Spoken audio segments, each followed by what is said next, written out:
Okay. Hey, everyone. Welcome back to the Not Just Politics podcast. Today's guest is a senior broadcast journalism student at Point Park University, a multiple record holder for the Point Park track and field team, the host of Uview Sports Sideline and Halftime. Those are separate shows. Host of the Pioneer Careers podcast, social media manager for the Rollins School of Business, and model for Docherty and MMG. Did I get all of that? You did, except for we don't have a halftime show. Did you want to redo that? We don't have halftime? Not anymore. That's okay. We'll leave it. They don't know. They don't know. They don't know. Okay. Natalea Hillen, welcome to the show. Wait, what happened? What happened to halftime? I don't know. After Colton Tobias graduated, it just kind of disappeared. Died out. So it's just sideline now. It's just sideline now. Yeah. Is there any plans to bring halftime back? I know some of them were talking about it for next year, but since a lot of the boys are also in sports comm club, like I also do sports comm club, so. Oh, that too. Yeah, add that to the list. I thought I did a lot until I looked in your LinkedIn and I was like, Jesus. That's awesome. How do you manage all of this? That's like, a what great is your? question. Do you have a work-life balance? I do. Okay. I definitely do have a good balance. It might not seem like it, but over the years, I've definitely gotten so much better with managing my time and making sure that I have time for myself, but I'm still, working to achieve my goals. And I'm definitely I like working hard. So that's kind of my thing. You'll have to teach me how to do that because I haven't figured it out yet. I don't know how to. So this is my first question. What is your, for track? So you had practice earlier today. Yeah, just right before this. I just changed. What does a week in, what is a typical in-season week in certain terms of training, and then what does the off-season look like? Okay, so I'll start with in-season because we're in-season right now. Okay. So indoor and outdoor are very similar. We usually have meets every single weekend. So a typical week will look like we have lifting Mondays and Wednesdays in the morning. Okay. We have running practice, like our workouts, Monday, Wednesday afternoon. So we have 2 times a day for those. And then we'll have technique practice Tuesday mornings and Thursday mornings. That's usually what it looks like for indoor. And then as we get in the outdoor season, it kind of changes because when it's nice out, we'll go to the track. Sometimes they'll switch it to technique practice at 3 on Tuesdays. What track do you guys go to? We go to Shenley Park. Okay. So we go to that track. Oh, that's right. I have seen stuff of you guys up there on social media. Yeah. And then we'll do pre-meet on Fridays before the meet. So we usually compete Saturday. And then we'll just do herd mobility, just a little bit of a recovery day leading up to the meet. So that's kind of what it looks like off season. We condition pretty much every other day in the fall. It's a lot of conditioning, a lot of getting back in shape. Yeah. But once you're there, it's a lot better. Yeah, I'm sure it's easier once you do it for a while, but that sounds, because you're training every day. Yeah, pretty much. Or competing. Yeah, we're competing pretty much this weekend's our only off weekend. And really? Yes, and then every single weekend we have a meet till the end of April, and then I'm sure you know about graduation being the same day as conferences, so. I didn't know that, but I did hear that they changed the graduation date and didn't tell anybody. I'm actually one of them. I'm one of the first students I think that found out. And then I'm the one that told my coach about it. So he originally had it scheduled outside of graduation.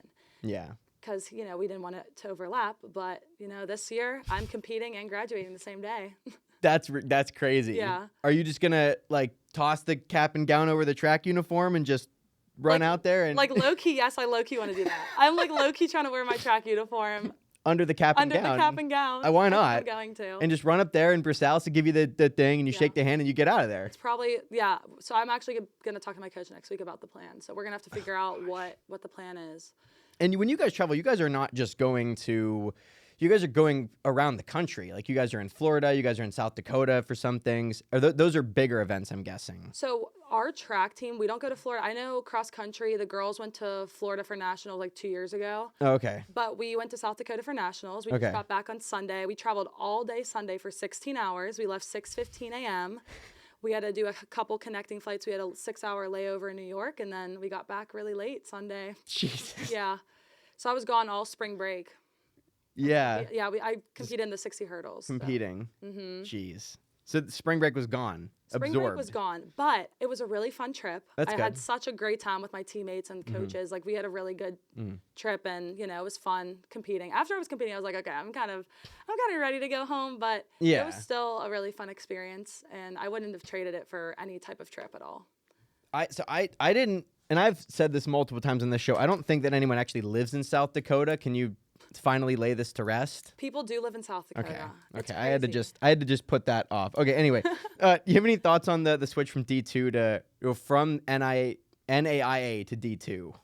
So, of course, it's whenever I'm gone. I'm not Yeah. gonna be Yeah. there. But I think it's going to be really cool for not only our team, but other sports teams at Point Park, because it'll challenge everyone 100%. It's going to be one of those things that is going to push people, but also be the next kind of step, because I know our sports teams have definitely gotten significantly better over the last couple of years, especially our basketball team.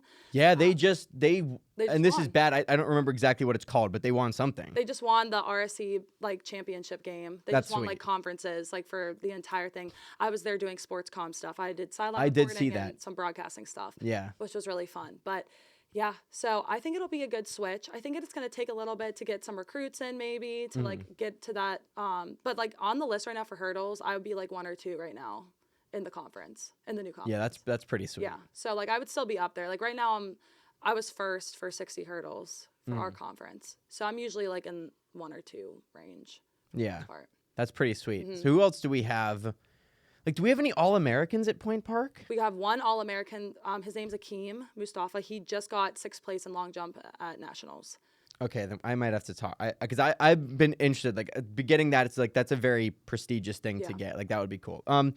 So you did some sports reporting for that event. You've done sidelines. So you've done a little bit of sports. You've done entertainment on Point before. Yes, Are you still doing that now? Yeah, I'm the. I forgot to mention that then. You're good. There's also a lot. that. I mean, just everything at Uview, I guess. Yeah, all of it. I do 2 shows at Uview, so I've been doing sideline and EOP since freshman year, and then I started producing my sophomore year for EOP, and then I started hosting sideline that year, and now I'm gonna be finishing my senior year with both of those still. So, and I report for EOP as well. So. And you also sort of co-hosted the 2023 election show at Uview, sort of. So you've done a little bit of everything.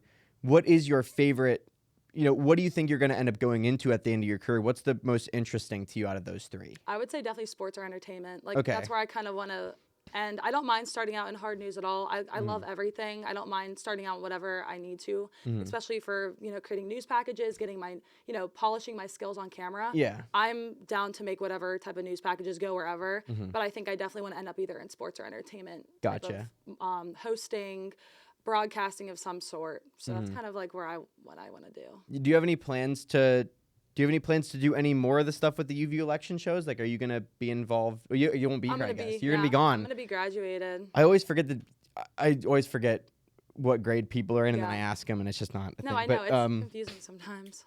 Because some people graduate as juniors, and some people don't, and then they stick around extra. Yeah. But, okay, so this is another thing that I've been, because I'm a broken record on this show.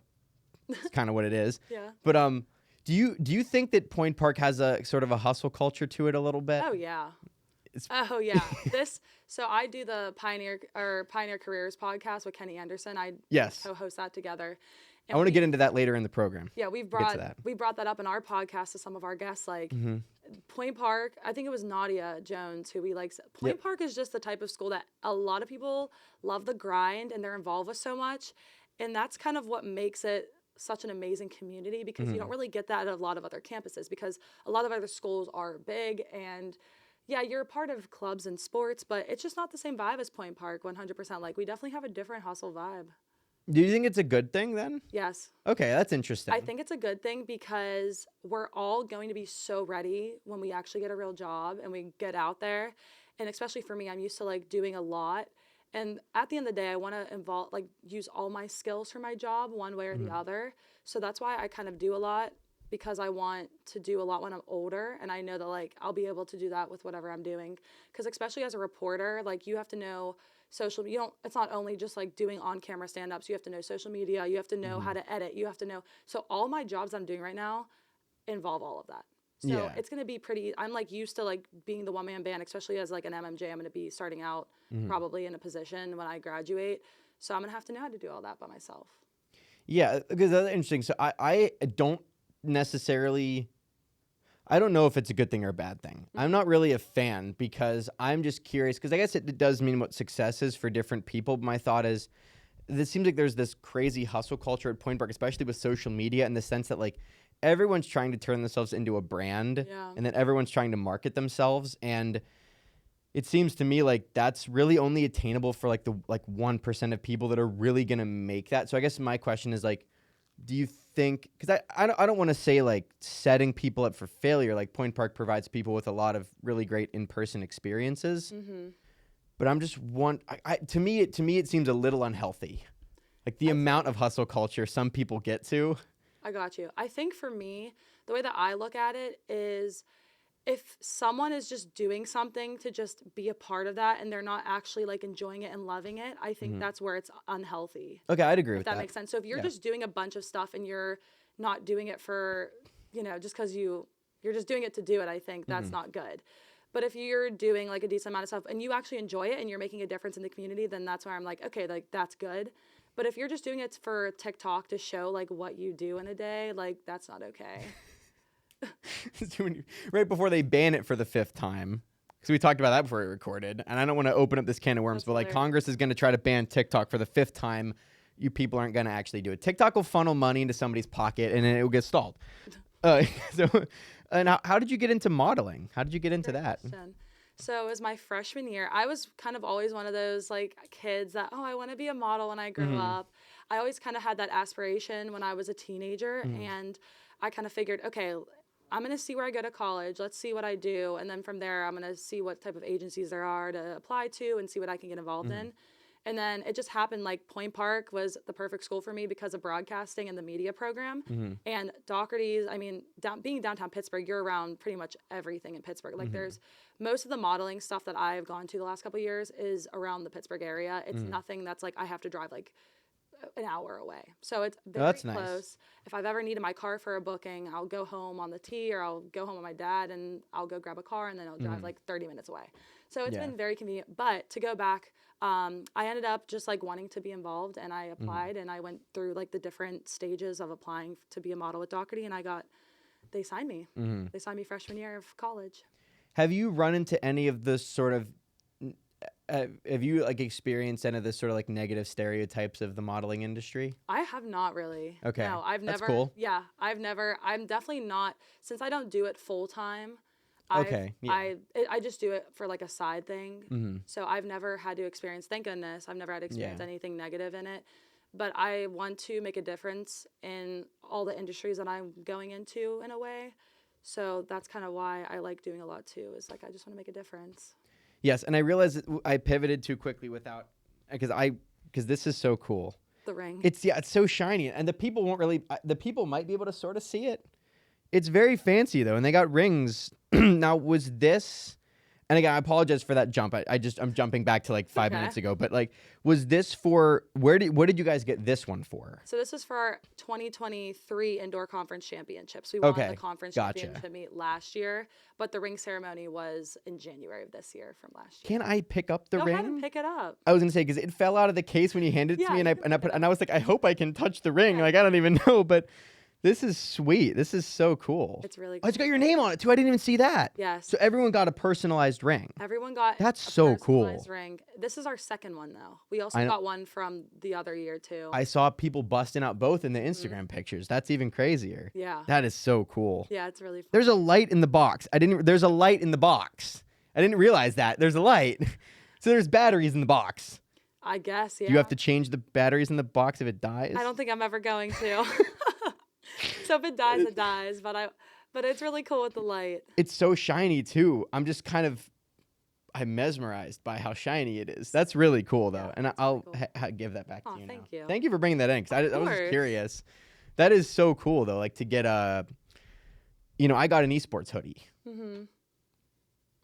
Well, our men's basketball team will get rings now for next. That's sick. I mean, I'm just saying that I should get a ring for esports because I casted League of Legends in a clown costume on Halloween for 2.5 hours. Wow. I think that yields a ring. Does it not?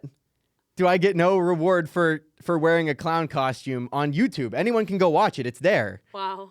I think you deserve a ring. I think we should get rings for esports for I don't even know what. And, okay, so you also spent some time at KDKA-TV interning. Uh-huh. What did you learn from that? I learned a lot. So each week I bounced around to different departments. I started out working with reporters, just going out in the field my first like 2 weeks of it. Just kind of getting a feel. I actually did my first like on-camera stand-up with the internship like my first day. Whoa. And I was scared. Did they just throw you in? I was not on, so through the whole internship, I was not on air. I was just kind of creating stuff for my own reel and for applying for jobs when I'm done. Yeah. So I was never actually on the air, but I was so nervous starting out my first like on-camera stand-up because I was like, oh my gosh, like, I don't know, there's professionals here. I worked with Chris Hoffman for that one. I went out with Chris Hoffman. So. That's cool. Yeah, he's awesome. I actually knew him before though. His wife was my professor for on-camera performance. I had her for multicam. Yeah. So she's really sweet. I love Kelsey. She's cool. But yeah, the internship was amazing. I bounced around to different departments, producers, web team, reporters. I sat with the anchors a couple of times. So it was overall a really good experience. What do you think the future of linear TV looks like? Good question. So the streaming is just going to keep taking over, I think, for right now. I think TV will always still be around no matter what, just because it's one of those things, like, as we get older, we're going to be, like, you know, settling down, having kids. We're going to want to know what's going on. We're not going to be able to just, like, be on our phones all the time, right? So the TV's going to have to be on maybe to watch what's going on so we can keep our kids safe. Things like that, I think it's always going to be around, but I think it's going to change in ways. I think the industry is going to be changing, and it's not going to be probably looking the same in 10 years maybe, but I think it's relatively, like, TV is going to still be there. I just don't, I think it's definitely going to change. How about you? What do you think? I didn't think about that. I didn't think about as we get older, we potentially, I don't know. Do you think that's really going to happen? Do you think people are going to put down their phones just because they have kids? I'd like to think they would. I'm thinking about when I was a kid and my parents would get home from work and they were like making us dinner and they needed to know what was going on. So they would just turn it on while they're like cooking for us. Sure. I was just thinking about that, but I think the industry is definitely going to still be changing and evolving, of course, because of technology. And do you think that, because there is going to be a point when, because right now I imagine the bulk of the viewers of linear TV are older people, boomers, late, Gen Xers probably a little bit. As those groups start to get older and then eventually leave us, I mean, that's, I imagine, when the biggest shift is probably going to happen. Like whenever their core demographic goes away, they're going to have to find a way to pick up younger people. Exactly. They have to start making TikToks. Well, that's the thing, is now that social media is such a thing, a bunch of reporters are on there now and they're posting videos, they're posting TikToks of what's going on for the day so people like us can know what's going on. But I think another thing is, I guess people my age that are going to be reporting and being on TV, like if, once I do that, I think that'll be a huge draw for people as well, as once like our generation kind of sets in. Ooh, can you get that mic a little bit closer to you? I don't know. Yeah. Is it better? A little bit. I'm going to have to do something like that. Sorry about that, folks. I just wanted to make sure you could hear. Hopefully everything. it's better. That's better. There we go. Okay. Yeah, that's just what I'm. And how do you think that Gen Z is going to shape the media space? Like once Gen Z starts to actually be in positions of authority, do you think there's going to be more of a transition? Because I know you said, because I kind of agree. Like I don't think TV is necessarily going to go away, but I'm wondering if there is going to maybe be a point where we shift even more away from it, and then maybe it swings back. Like maybe it's a pendulum. Because social media is just taking over the world. Yeah, I think it already has. It already has, and we think right now, and it's crazy because we're in a position where we can't even predict what's going to be here in the next 5 years. But right now, this is like our norm, right? This is what we think that's all can happen with everything, but that's not even the case at all. Yeah, it's just insane to me that there's still so much that we don't even know about. That's even in our lifetime. Yeah, that's the tricky part, is like, what is AI going to do? AI alone, what is that going to do? What is that going to do? There's no real way to probably predict what that's going to do. That's going to be tough. It's going to be tough. I do think a lot of things are definitely going to go just streaming and online, maybe for that shift once a lot of Gen Z starts going into those types of positions. Yeah. But who's to say that it's going to completely go away? Yeah, I don't think TV will ever go away. I just imagine, like at this point, because I have really no interest in watching linear television. Yeah. I just don't. I get my news from other places. It's just kind of how I grew up. But yeah, I'm thinking, what do you think the media literacy courses are going to have to get better They're gonna have to update them.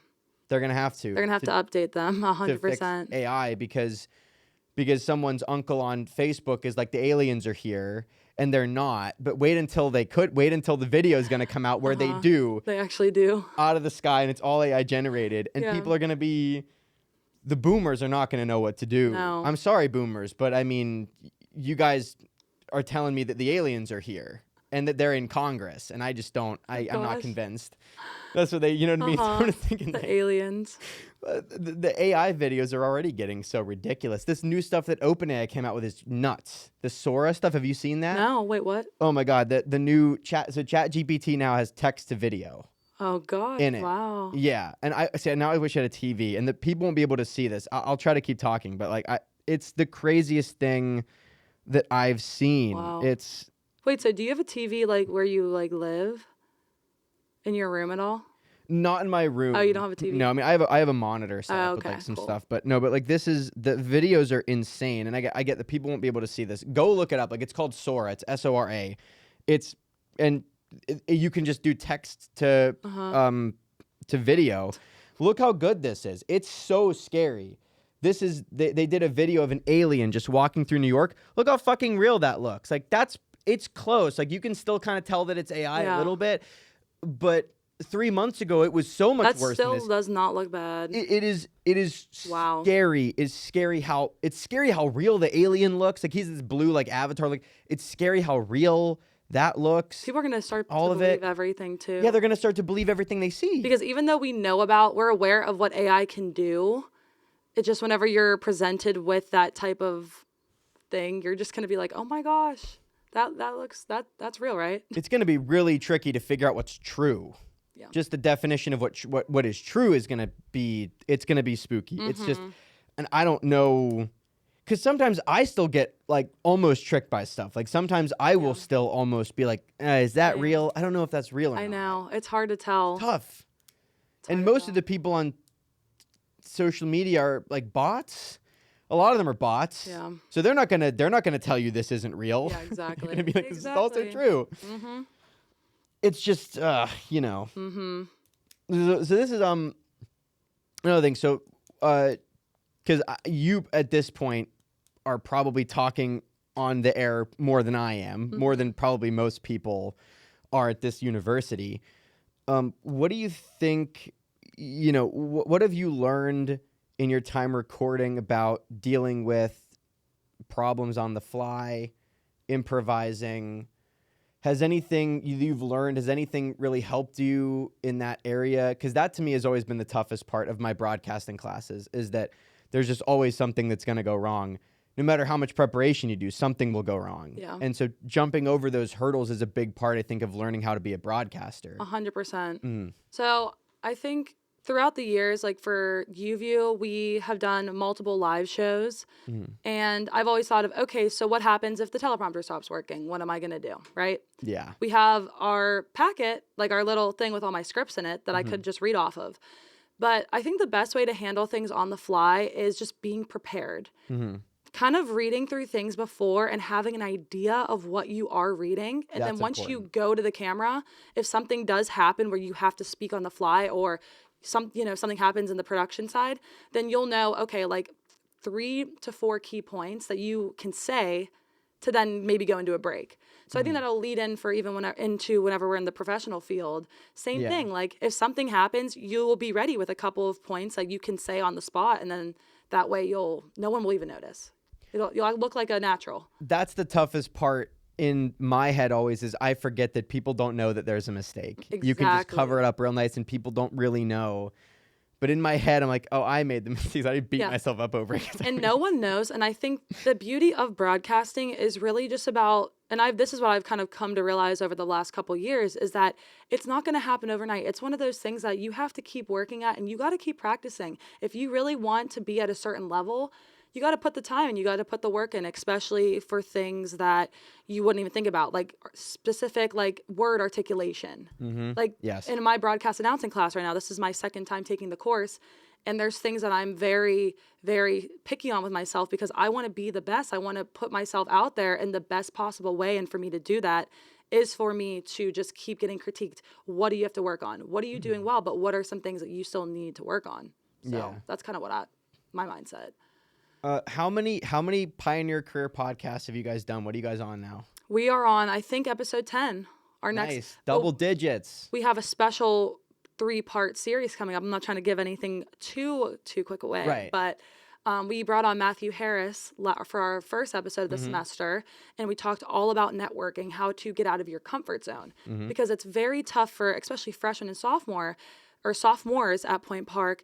They kind of go into this, the mindset of like, oh, I'm still so young. I'm kind of nervous. Like everyone's used to just being on their phones with communicating. So actually getting out there and being with professionals or being with students your own age can be a little intimidating. You're like, I don't even know how to speak to some people. Being a human being, It's just being hard. a person. It's tough.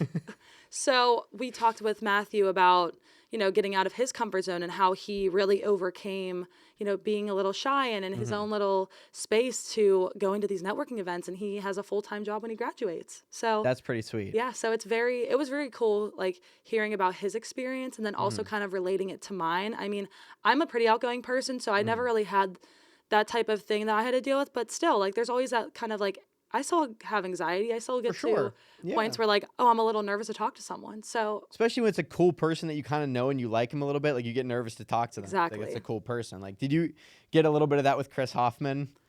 Not really. Okay. I've never met him. Just because I already knew him from class, I really did not get nervous with him. Okay, you did say that you met him before. Okay. Yeah. But some of the other people at KDK, definitely I was like, oh my gosh, like I'm going to be talking to Ken Rice. Like that's pretty cool. Yeah. Did you grow up kind of listening to at all? Like, was there any sort of like connection to like a childhood memory, I guess, like with those people when you met them, or is that something that you, I guess, like picked up more when you were older, I guess? Like, does that make any sense? It makes sense. I don't know how to phrase that question. I did watch these people when I was younger, but nothing like, not a core memory really stuck out to me about anything, but it was just cool. Like after all these years growing up and seeing them on TV and then being with them in the newsroom was just a really cool experience. And I don't know, I really like the culture there. It was just like a really good vibe That's for cool. learning. And what have you learned? Like what are some of your big takeaways at this point from doing? So now how many total have you guys only done 10 total, or have some of them? Oh, for the podcast? Because we've had some episodes that like don't get released. Like we've had to do that a couple times. How many have you done 10 total like overall, or are there some other ones on top? I think we did 9 total overall, 9 recorded. Okay. Gotcha. Nick Konopka, he graduated last semester, but he he did it for his practicum. He was our producer for his practicum. Gotcha. And this semester, I'm doing it for my capstone. So I'm like going in the studio, I'm setting up everything now. I'm editing the episodes, co-hosting it, and then kind of putting it together in the multimedia thing on my website. So I would say the biggest takeaways from the podcast, pretty much just to, you don't have to really go in with that, like a whole entire list of planning, but you have like set questions, you have an idea of what you want to talk about, and then let the conversation flow from there. Are you booking guests too? Like me personally with it? Kenny and I both kind of like talk about who we want, and then he'll like send an email, and then we kind of like book through there. Gotcha. Okay. So I was going to say, because if you're, so you both kind of come up with the questions together too then? Yeah. So we'll alternate back and forth between who asks what. And then Kenny will usually bring on like an article and like relate it to something that we're talking about, or something related, like not about the topic, but about what's going on in the world. So that's kind of like the way we do it. So we do the interview, and then we'll do like our outro, and then that's pretty much like our episode. Yeah, that seems, it's a cool thing that you guys are doing. Like I think that there should be more student-made content for freshmen and sophomores to show them that this is what you can do if you work at it. True. And if you find yourself in the right situation, you can put something like that together. Going back to like the networking thing, do you think that, like, to me, Point Park seems like a very cliquey place. It seems like everyone kind of has a little bubble, and I'm guilty of that too. Yeah. I guess in general, like I feel like, because you were here during COVID, right? A little bit. I got here fall 2020. So okay, yeah. So it was right. I didn't, my senior year got cut short, and I came here in the fall. So you kind of seen it is it getting better? Like, is it Oh bouncing yeah, back a little so bit? much better. Like, because So I much can't even better. imagine what it was like during COVID. Oh my Did gosh. not even. I'm so It happy was that I wasn't here. it was definitely it was difficult just because freshman year is the year where you have to meet new people. You have to get used to a whole new different environment. And Yeah. whenever you're cut short of doing that because of COVID, it's definitely hard, but I wouldn't change anything. I Okay, know that that's might sound interesting. crazy, but everything happens for a reason, in my opinion. And I don't think it would have, like, I think freshman year is still one of my favorite years because That's we ended up crazy. making it, like, still fun in a way. Like, even if Mhm. we were limited, I was a part of the track team by then. Mhm. So I had all my track friends. I was still a part of, like, I was joined Uview. So I was still doing as much as I could, being here. What were the restrictions like at that point in time? Where like mask mandates were probably a thing. Were you hmm guys allowed to leave your dorms? We were allowed to leave the dorms, but we only could have one person on our floor per roommate in the dorm. So you know how there's like you can let anyone in your room? Yeah. We were only allowed one person from the floor in the room, and we were not allowed to like meet in person for any meetings. Like all of our RE meetings were online. Oh, that. Let me think. I'm trying to think about what else was really significant. I mean, Were- obviously social distancing in the dining hall. We were Oh. not allowed to sit next to each other at all. Okay, so I know there was some point where students were getting food like delivered to their dorms. Did you ever experience that? I didn't have to do that, but Okay. I guess people that maybe were in quarantine had to get their food delivered. That was probably because you Yeah. did, right? Whenever you were, yeah. It's so funny. Like with our like friend group freshman year, we like just because like my parents are in healthcare. Like COVID's real, it was serious, but like we would kind of jokingly talk shit like, "Oh, we haven't got it yet." The next day, we all had it. Like No way. yes, like we. So after Wow. that, we were like, we can't do this anymore. Knock on wood, I've never gotten it. Really? Knock on wood, I've never. I mean, I had a test. We had a test every week for tracks freshman year. Wow.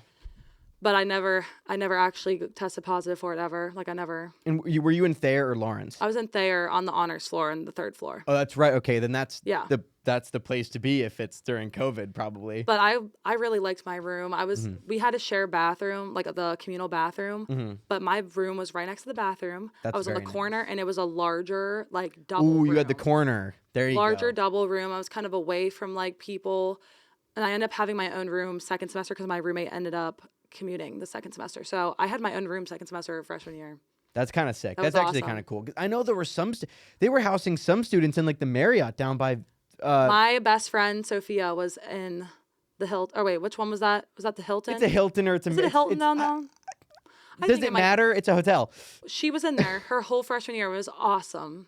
It was awesome. In a hotel room. I guess. I Uh-huh. mean, I guess that's like kind of but like, man, that'd be so Can you weird. believe Like that? Imagine having your dorm as a hotel room. leaving a hotel room to go to class. Crazy. It just feels kind of strange. That's like, oh my gosh, I remember that. We loved going. Like that was awesome. Did the hotel have any sort of like restrictions on people? No. No, they didn't give No. a fuck.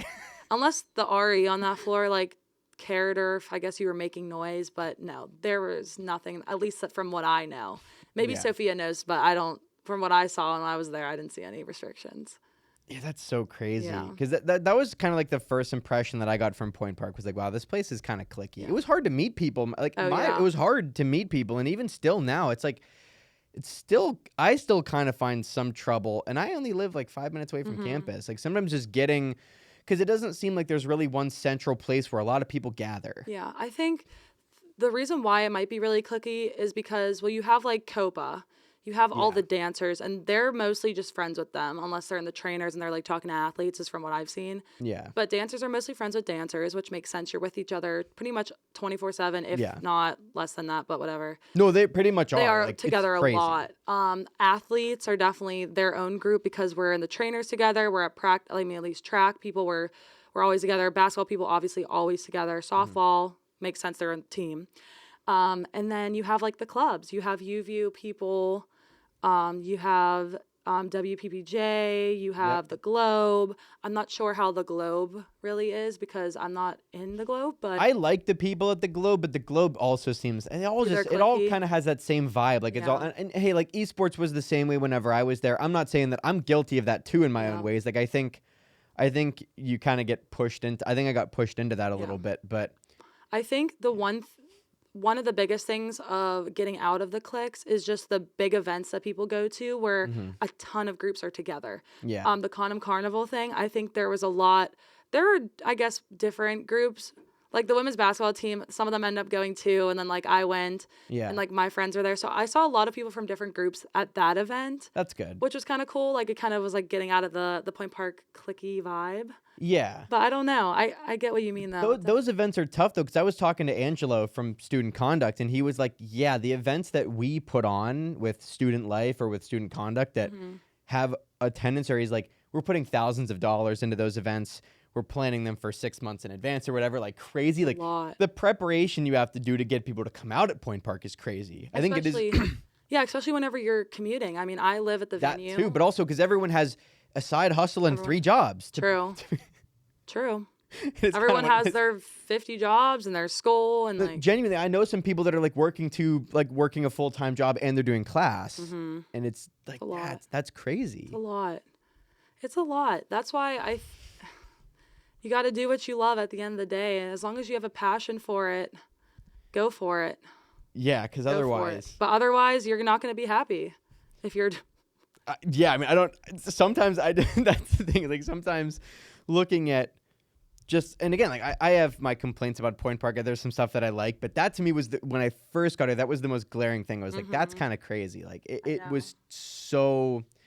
Seemed like, but also I think maybe a part of the reason why I felt that way my freshman year was because my roommate was a COPA major, so he had gotten there 2 weeks before. I got and he here had already so met. Early too. How early did you get here? My freshman year, they had us get here like 10 days before regular orientation. Wow. Because of honors orientation, but we got here way early. And let me guess, they were the exact same. No, I didn't even go to regular orientation. Oh, okay, there you go. So the Pioneer experience, like the PA stuff that we see nowadays, I didn't get that. Because we didn't have that. We had some type of like still in-person thing, but it was I went one day and then I didn't go the rest because we already did it online.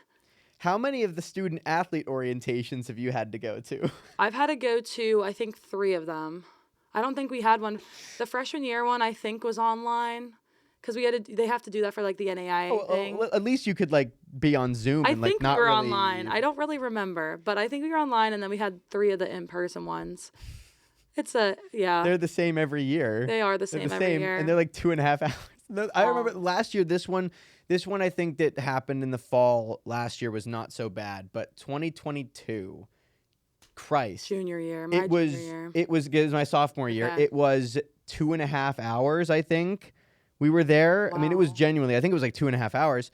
And my favorite part of that whole thing was that the entire esports production crew was there and none of our players were. So you're done with esports now? Yeah, it was just too much of a time commitment pretty much. Yeah, I mean it's still like a full thing. It's still very time consuming.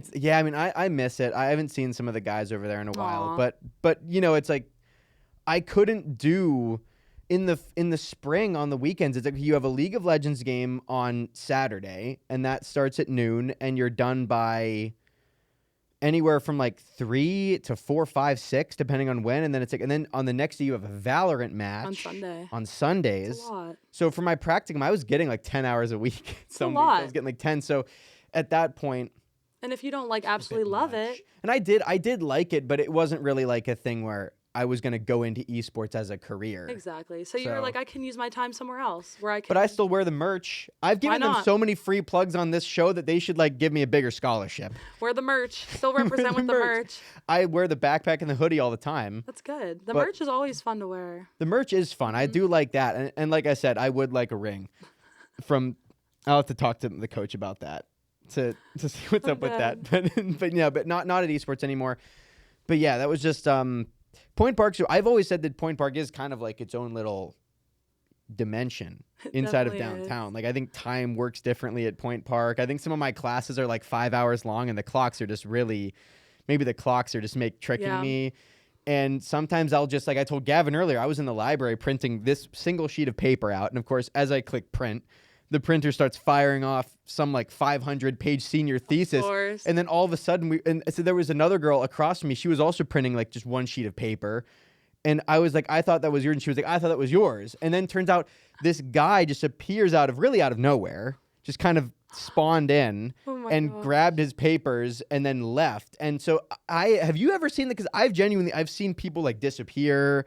I've seen people kind of appear out of nowhere. I've seen an elevator in Lawrence Hall where like 20 people got out, and I was like, I know it doesn't fit that many. So they're like clown elevators. Yeah. It's just a strange place to be. So true. People really do like appear out of nowhere. You're like, how did you even get there? Like I didn't even see you walk, and you just like came behind me. Like they're just there. And I have I have a friend at esports that like Gavin and I are kind of convinced that he doesn't. It's Brett Powers. We don't even think that he takes a bus. I think he just spawns into the Point Cafe, because every time I go to the Point Cafe, he's in the same seat every time. What? So and then sometimes I see him leave. And so I don't know. He might be listening to this. Brett, I'm not convinced you take the bus. I need to see a picture or something. But it's just and every staircase, by the way, I'm terrified to walk through. Like every staircase. There's always like they have different floors that aren't even actual floors that you can go on. That's even the other part. That's why they take so much longer. Have you been to like the basement of some of these, like the basement of Thayer? I've never been there. Oh, I went down there freshman year one time. What's down there? It's like an abandoned classroom. It was like abandoned rooms. Yeah, last time that I went down there.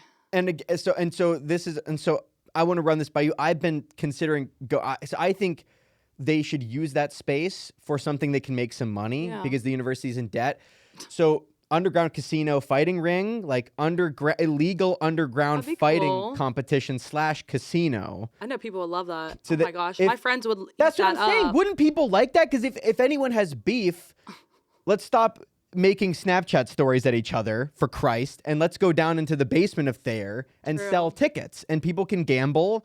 And I know my friends would love to gamble down there. Because all of the sports communication people are going to love that. Like anyone who does, we can start doing fantasy Point Park fight sports down there. Or maybe in the basement of Lawrence, because apparently that's also abandoned too.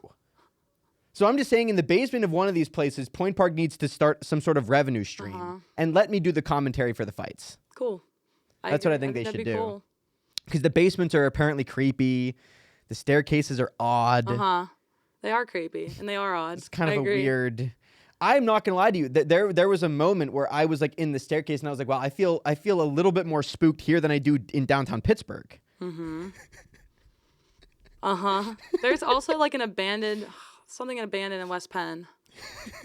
There's something abandoned. I don't remember what floor, but I've been in there before. West Penn is hilarious because they renovated that whole place and you can't find an outlet to save your life if you got to plug in a phone. Like some of my classrooms that were some of the ones that got renovated. Oh, wow. And along the walls, there's just no outlets. Oh, wow. Like you can't find an outlet. In like 3 of my classrooms last semester that I needed my laptop for, there was like 2 outlets in the entire room. Dang. So I didn't know that. I don't. But we're getting a new student center, guys. The student center's going to be... Oh, the new they're remodeling readiness stuff. Yeah, they're. Have you seen anything with that? Is the front of the student center still blocked off? I haven't seen any of their work yet, but it was supposed to be done March? Didn't they say March 2024? Well, the CMI was supposed to be done in February of 2022. And it got done in April. In November. Well, I don't even remember when it was. But it was like April 2023 because I interviewed Rick Seaback. It was like 6 months or whatever after they said it was supposed to be. So, student center, I hope I get to see it. That's where I'm at this point. I hope I at least get to see it. No, I will. I think it'll be done at least even if it's a month later than they say. I just don't think I'll be able to like sit in there and use it. I bet your ID will still work. I know someone that withdrew from Point Park from the school and she was like, yeah, my ID still works. Like a year later. My ID I think says it expires in like 2025. So it probably will work. There you go. Yeah, mine expires in 26, I think, which is a year after. Wait, what is it? Does it say that? No, mine's 2025. Damn, they're really they're cutting me off short. I got a new one because I lost mine like last year, and I ended up getting it till 2025. So that's why mine was 2025. It's good until June 1st. I could sneak in. You could sneak in still and just live here. I'll live in the basement of Thayer Hall. I'll live down there. I think you would get sick. I'd be worried about I'd be worried about like a sickness down there. You would get sick. There's things so dirty. I don't even know. It is crazy how much unused space there is on campus. Like, from what I understand, there's like floors of Lawrence Hall that aren't really being used for much. Makes sense. I mean, I thought that they turned everything in like a dance studio though, like all the They did do a lot of dance studios, and they did do a lot they of turned a dance lot studios. of them. But that's because they're trying to get They're trying to increase COPA admissions. They're trying to bring in, and they're apparently trying to bring in. And that was the one thing I didn't really get a chance to ask Brisalis whenever he was on here, was like, where are they going to live? Yeah. If you're bringing in 200, it's like 200 more students a year they want to bring in. Where are you putting those people? Where are they going to live? Because they're probably going to come. I mean, some of them might come from Pittsburgh, but like. Maybe. But the chances are state. You're recruited, that COPA is recruiting from across the country and the world. So it's like the chances that they're all from Pittsburgh are not going to be a thing. And yes, I think a lot of people do get off campus after freshman year because it is kind of nightmarish in a way. And living off campus makes the Point Park experience genuinely so much better, I think. Yeah. But like, where are you going to put those people? True. I don't know. Cram them all in Lawrence Hall? 3 people per dorm now? 3 per. Oh gosh, those dorms are already so small. That's what I'm saying. Where are you going to put them? Man. Oh, I have no clue. They'll be sleeping in the dance studios, just on the floor, with a pillow and a sleeping bag. Oh man. And you better be ready for class at 7 in the morning. Or yeah, all the dancers will be put in there. That's what I'm saying. Go sleep on the dance floor. So I just don't know what they're gonna do. Yeah, about that's a good that. question. I don't know either. But I'm glad that I'm glad that they're telling us. The only thing I can think of is if there's another building close by that could be another dorm building, but I don't know what that would be. Yeah, they might buy, if they buy another building. Then I officially have to, because all I hear, and I don't know if you hear any of this, but all I hear is like Point Park's in crazy amount of debt. We have no money. It's a problem. But then also, apparently the board is like, because I talked to Mark Palumbo and he was like, I talked to somebody, and they were like, yeah, apparently the board is like, no, we're doing actually really well compared to every other university in the city. Really? Yeah, I did hear we were in a lot of debt. So I don't know. And if they buy another building, it might just be a fake business, like I said it was a couple of months ago. Like it might. I don't know where the money's coming from in that case. True. It's just very strange. Interesting. Yeah. We'll see. I don't know. But what else has been going on? Anything else going on in your life? Anything exciting or new? So we're going to North Carolina next weekend for track. We're leaving Thursday. That'll be cool. It's going to be our first outdoor meet. What city are you going to? Charlotte. Okay. I'm acting like I didn't know that. Sweet. Charlotte. Yeah. We're going Charlotte's to UNC Charlotte for that meet.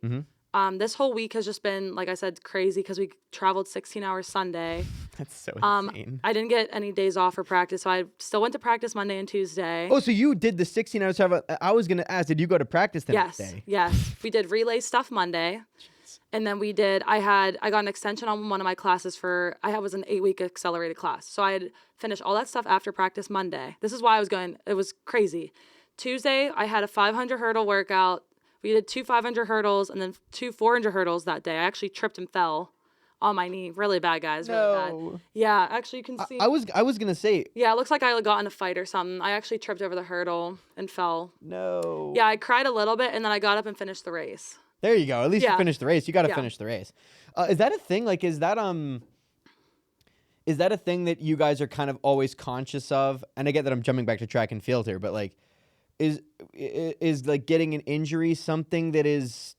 Are you guys constantly keeping on top of that? Like, I imagine the recovery's got to be pretty insane that you guys are doing. What kind of recovery stuff do you guys do? So it just depends on the injury or what you're dealing with and even just for regular practice, I mean, like what kind of recovery are you guys doing for that? So the way that our practices usually go, we'll get to the track, we'll do our warm-up laps. So we'll either do like 5 laps around the track, like on the turf, or we'll do like 2 big loops at Chenley, like these massive like. Oh, the loops are big. They're big. They're big. They're big. Yes. So that's like our warm-up jog, and then we'll do our dynamic stretching. So that helps a lot. Doing the dynamic stretching is really good for you before working out, even though it kind of feels like a workout. It does sometimes. It's for a me, lot. I still get flexible. gassed sometimes, and I've been doing this, but I'm not flexible at all. It's so bad.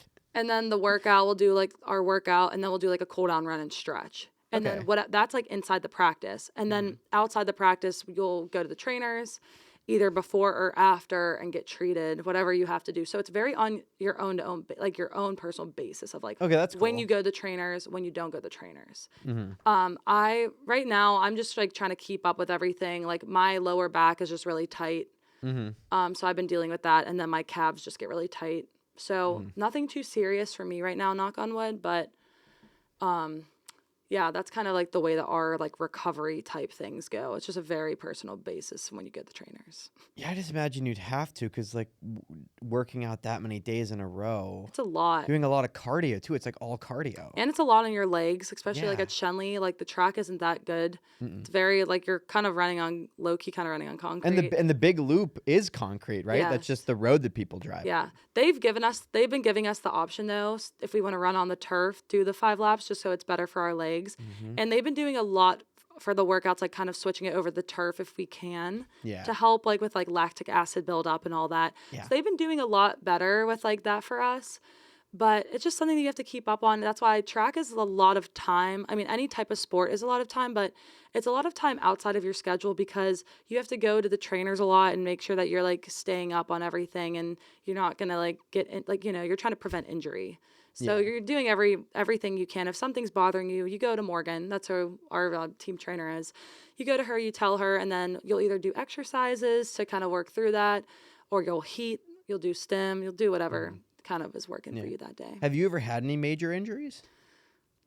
Sophomore year, I had a concussion. Okay. But How it wasn't from severe? track, but I had a concussion for like 2 months. Okay. And then I started out that year also with a back type injury. My back was inflamed. Okay. So those are kind of like the more serious ones. I've had like every year I've kind of had like some type of tendonitis or some type of thing I had to work through. But like last year I was healthy all last year. That's good. I just like still my body, I'm obviously getting old. So it feels like I'm really getting old. My body just hurts all the time from track. But like I said, I'm just keeping up and making sure that like I'm heating, and I just have like a joint effusion like under where my knees are for hurtling. Like hurtling is That's just not great. is a lot, but I do love hurtling. It's like my thing. I did track and field for like 2 seasons. In high school? Yeah, I threw. I wasn't Nice. any good. No, it was when I was in grade school. Oh, okay. And I was throwing, and I was with my friend who went to the Junior Olympics like 3 times. Like he was actually good. Wow. And the coach, and I was so bad that the coach, I'm not kidding, walked over to his car and busted out the biggest book that I'd ever seen at that point in my life on how to throw, and was like, "You need to read this." And then took gosh. my friend over to practice. And I was like, "I'm done with this. Like we're done." Dang. No, but that's like the knee stuff. Like that's why I can't, like if I run too much, like it's just so hard on my It's knees. Like hard. I haven't. Oh my gosh, And yeah. I started going to that. I started going to the UFC gym down here in downtown, and they have their treadmills. They have those new ones that almost like inflate. Oh, They're like wow. inflatable treadmills a little bit. So it's apparently like a lot easier on your knees. cool. So I haven't tried one of those yet, but maybe I will. That's cool. You should try it. I Let me know should, how it goes. because apparently they also have a thing. This is insane. They have the best way to describe it is like, do you know that like carnival type game where it's the ladder, but it's flat and it's got just the single string on each end, and you have to like balance yourself and get to the end of it. I think so, yeah. That kind of thing. It's like a Yeah. ladder kind of thing. They have a Stairmaster, but it's one of those. And it Oh. just spins, and you have to bear crawl up the thing. Wow. And the guy was like, yeah, the record is like 11 floors or something, because it gets faster as you go. Wow. And I it wanna doesn't try and that it when and I'm it doesn't stop if you fall off either. So you could just get fucked up on the way down by Wow. all the things spinning. That's crazy. That sounds fun, low-key. So I'm terrified of that one. Yeah. But the inflatable treadmills seem lovely, That because seems cool. running is good cardio, but it just like fucks up my knees Yeah. really bad. Yeah, I know. It's really hard on your body. It really Not is. good. It's bad on your hips too. Like, But ugh. Tuesday, what I was going to say, we had like that workout, Mm-hmm. and then I immediately went to the game, and our call time was like 4, but I got there around I got to CCAC, and then I got ready in the bathroom there, and then I went up, and then we started our first the pregame show at like 6:30. That is wild. Yeah, so I jumped into and I didn't even have time to really accept all this that was going on, because I had to kind of snap into Yeah. that get ready mode. Yeah. To just go through everything, and then I ended up I had to do homework after that too. So it was just crazy. It was a crazy last couple of days. That does sound crazy. I mean, I don't. Very overwhelming. Again, I thought I was a busy person. Very overwhelming. That is so. Like, at any point, do you ever see yourself dropping off of it? Because I get, like, you did make a good point. Like, you have everything here is, like, stuff that you're going to need in your future career. But is it ever possible, like, that, I guess, well, you're about to be done, though. You're about to have done all of this to the end, which is crazy. Yeah, 2 months left. And, like, 2 months left. So well, what's 3 months of track left if I make nationals. Oh, that's right. We have an extra month. That's right, because, like, over the summer, you guys were somewhere, weren't you? We go to, so last year, I was the only girl that qualified for outdoor nationals. Okay. So I went with all the guys to Indiana end of May. So we all still practiced for those couple weeks in May. The grind never stops. It never stops. That's nuts. But yeah. So what's next for you? I am starting to apply for jobs right now. I'm not in a rush to get a job. I think I want to get a job, obviously, but I'm not just going to take anything if it's offered to me. Like, I'm going to make sure it's the right job for me and I can actually see myself, like, you know, at that place. So that's kind of my plan right now. I'm going to be applying for jobs. I have been applying, but I'm starting to apply for more. Are there any places that you're looking at right now? So I'm kind of looking at Steubenville, Ohio. Okay. So we'll kind of see about that. I want to start out on camera reporting. And then I might apply at other places like outside of Pittsburgh too, just for fun.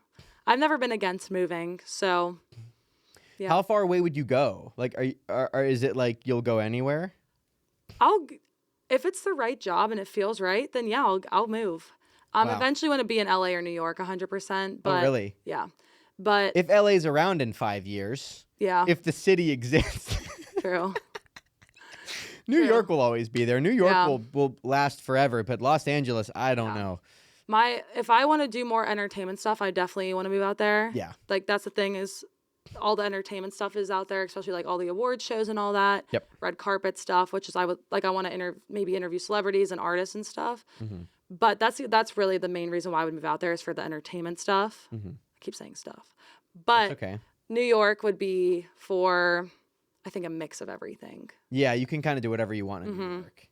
Yeah, that is like kind of like the nerve center of the country a little bit. Like that's where you go if you want to be the best of the best at whatever you want to do. That's where you go. And I've been there the last couple weeks. Like, we went for a track meet. We went to the Armory. So I was there for that. And then we had our connecting flight in New York. I'm low-key been seeing the city a lot there, and I love it. It is kind of overwhelming. It is a lot, though. It's big. Like, New York is huge. To me, it's too big. Like, Pittsburgh is it's small, but I really like Pittsburgh. I've only been to New York twice, but both times, it just felt like suffocating in a way. But some people like that. Like, that is how you produce the best. Is you have to weed out the people that aren't going to be dedicated enough. I guess kind of the culture they've created. True. So we'll have to see where I end up. But yeah, I'm definitely on the right track, and I'm excited for my future and where I'm at, where I'm going. Yeah. I mean, that seems like a plan. I mean, you seem to have done all the work you need to do to get somewhere. Do you think the modeling will still be like a side gig, or is that gonna maybe? I still want to do modeling, and I still want to incorporate that into some type of my job of some sort. I don't want to just like dispense it. Like, I definitely want to keep working at it. So yeah, like I said, I want to end up doing kind of like everything for my career in some way. So that's kind of my plan.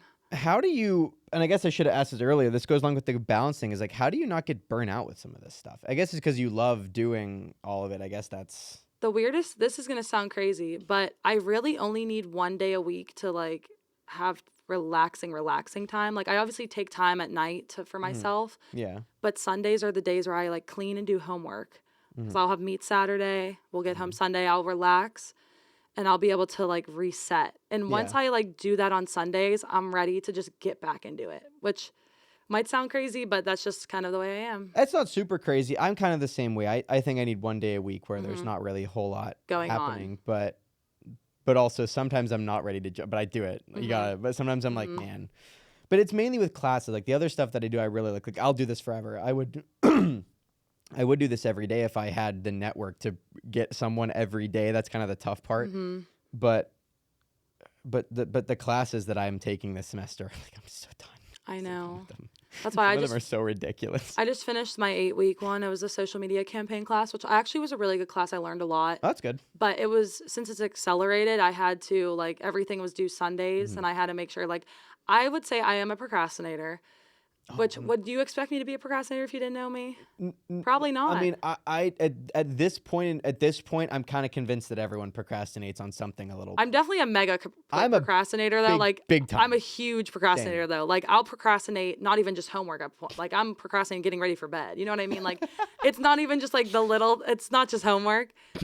But one of my favorite, have you ever seen that there's a really great TED Talk about procrastination? No. By this guy named Tim Urban. It's really good. It's it's the most viewed TED Talk of all time. It's fantastic.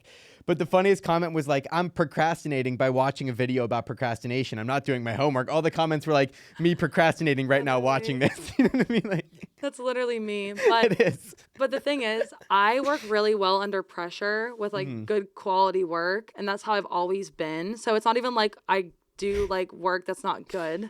Yeah. Like I always do great work when I procrastinate. I just work well under pressure, and I like that vibe. That's just good for me. Procrastination culture is crazy. It is. Because I don't know, like I wonder if, like I really do wonder if, I'm sure that humans have always procrastinated ever, but I do wonder if a little bit of like the access to technology has probably made it worse. Oh yeah. I mean, I'm always on my phone. I'm like, okay, I'll do it in 15 minutes. 15 minutes goes by so quick when I'm scrolling on TikTok. I'm like, where did the time go? I just wanted to. I have to set a timer for myself sometimes, because otherwise I'll just be doom scrolling on YouTube Shorts or whatever. And none of it is, by the way, really beneficial to me. Yeah. I learned so much on TikTok, though. I know they want to try to ban it again, but like, dang, I've learned so much on there. They're not going to ban TikTok. They can't. You guys can't ban TikTok. I know Chuck Schumer listens to this show. You're not going to ban it, buddy. They can't ban No TikTok. way. If I have to come on this show next week with Sonomy and Ed Traversary and talk about how TikTok got banned, I will not be happy. I know Chuck Schumer listens to this. You're not going to do it. Just like you didn't do it with the Zyn pouches, huh? You didn't get to regulate those either, buddy. That's the running joke, by the way, is that like any famous person that ever gets mentioned, they watch the show. That's the running joke. So it's been like that. So the Paul brothers, Joe Biden, any big social media, they all are fans of the show. Wow, that's amazing. Yeah, but it's not, you see, but I'm not going to do like this is the biggest podcast in the world. It's not, though. That's the coolest part. It's the smallest podcast. But Elon Musk comments every week on the YouTube videos. You can go check it out right now. Wow. It's not true. Someone's going to fact check you. I always said like... I'm like not believing anything, but I'm just going with it. I always said we were joking. We were like, watch whenever, because there have been clips where I'm not afraid to say this. If you wanted to, you could put together a 15-minute clip of me talking shit about Point Park. You could do it. You could find them all on this show. And I was like, watch Bruce Allis comes in with receipts, and he's like, no, pull it up. He was like, at 15 minutes, you said that. It just flamed me. I was like, that would have been hilarious if he would have. Did you talk about Point Park with him, like bad about Point Park? No, I didn't. Okay, cool. But it's like, it would have been, because he agreed to the show, and I was like, man, they must not. Did they listen to it? Yeah, probably. I don't know. You know what I mean? But it's like, we jokingly said that he was going to go through and like find all of them and put them together and come on here, just level me on my own show. That would have been so sad. But also, I would have died laughing. That would have been hilarious. Funny. We would have had to clip that. That would have gone viral. That would have been really funny. That would have been on the Snapchat stories. Are you on any of those, by the way? No. The Point Park. The Point Park Snapchat stories. I am on there, but I really don't view it. I just. They're like young freshmen, sophomores on there. That's my favorite part. They're just aggrieved freshmen because the Lawrence Hall laundry room flooded again for the 5th time. Am I wrong? Like every time there's something like that. Yeah, I'm so removed from that. I don't even. That's not even my worry. In one day, there were 4 slides, and one of them was like, "Fuck whoever stole my Lululemon pants out of the dryer." The next one was like, "Whoever took my DoorDash order at 4:56 on December 7th, 2023, you're scum." And then the next one was like, and it was just so many aggrieved freshmen. Like, but to me, it's like, that is the funniest way to like watch someone figure out what Point Park is like through Snapchat stories about the laundry room flooding in Lawrence Hall for the 5th time this semester. That's funny. They're my favorite. Oh man. Anyway, all right, so we're have a couple of wrapping up questions that I like to ask all of the guests because I think they're kind of fun. What do you have advice? I'm sorry, I can't speak English. What advice do you have for young people in general, people that want to be athletes, people that want to go into broadcasting, people that want to do really anything that you've done? Any advice for them? I would say stay true. This is going to sound corny, but stay true to like yourself and trust your gut. Because I know a lot of the time, like external like influences can really, take a toll on someone's decision because they're trying to like prove something to someone or, do something to, even please their parents or do something because it's the way that you're supposed to do it.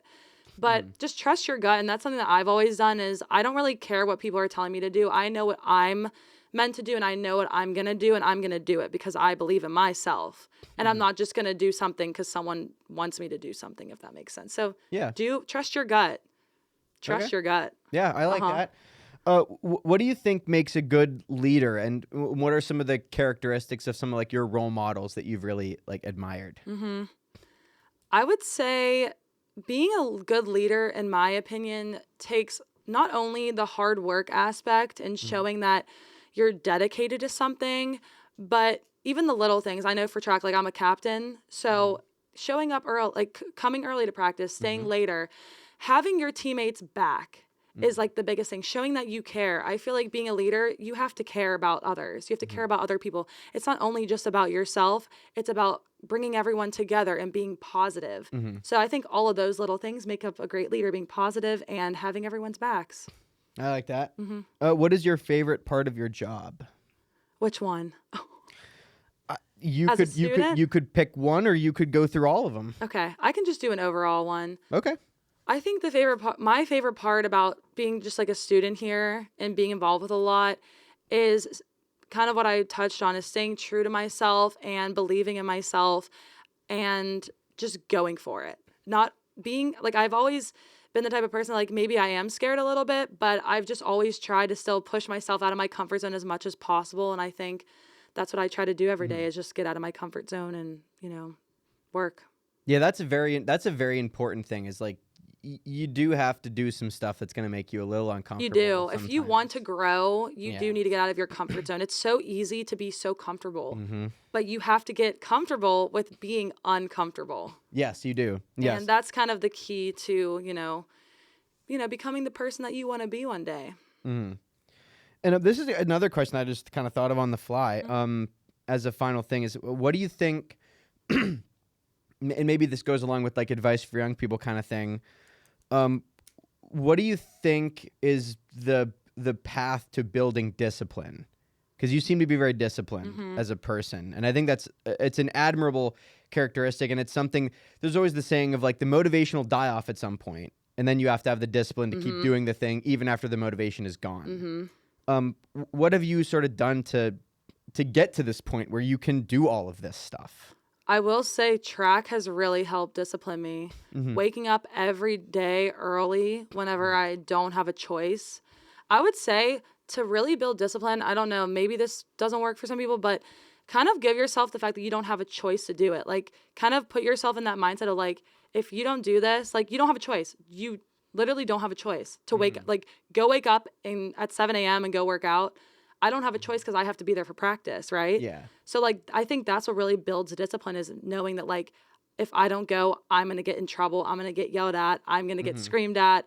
I'm not going to be a good leader for my team. I'm not going to show and lead as a good example. So I think it really just comes with like being an athlete has really helped discipline me 100%. Yeah, I think exercise in general is probably just like even just because sometimes like because I live in the Clark building, and sometimes it's tough because I'm like kind of high up in that, like I'm on like the 18th floor, and it's like sometimes as ridiculous as it sounds, it's like just getting outside, like just going for a walk sometimes is like a hard thing just because I'm inside, and it's like.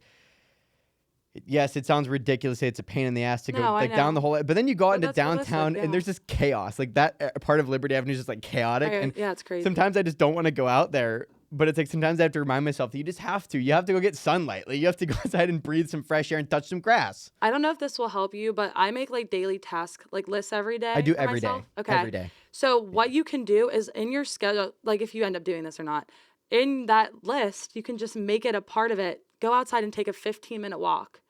Just like put it part of it, and it's like whenever you're done, you can check it off, and like that's something that you did for the day. Like maybe that could help. I do, but I just procrastinate it. Yeah. Like I said, I procrastinate taking the walk. I'm like, oh, I can do all of the other stuff in my apartment, and then I'll go outside. And then it's like, oh, it's 9:30 at night, and there's no sunlight, and I'm not going to go walk through downtown. Like I'm not even going to walk through downtown at that part of night. So anyway, thank you so much for doing this. I know you're so busy. Thank you so much for coming on, or having me on. I appreciate that. That was a bit that I was gonna do, like a funny thing, like a comedian that I watch. He closed one of his podcasts by like thanking the guest for having him on. Like I might just flip that. Like my next guest, I might thank my next guest for having me on my own show. I literally. I'm so used to like saying thank you for coming on because on my podcast. If you would have said that to me just then, that would have been hysterical because I would have been like, thank you for having me. I would have kept it going and then we would have closed it and the people would not have known. That's hilarious. No, thank you for having me on. It's been a really fun like conversation. Yeah, it was great. And yeah, I'm excited to see what you have going on in the next couple of months. Yeah, thank you. And we'll see you around. Yeah, I'll see you. We always see each other in like, the lobby of some place. True. Anyway, bye everybody. Bye.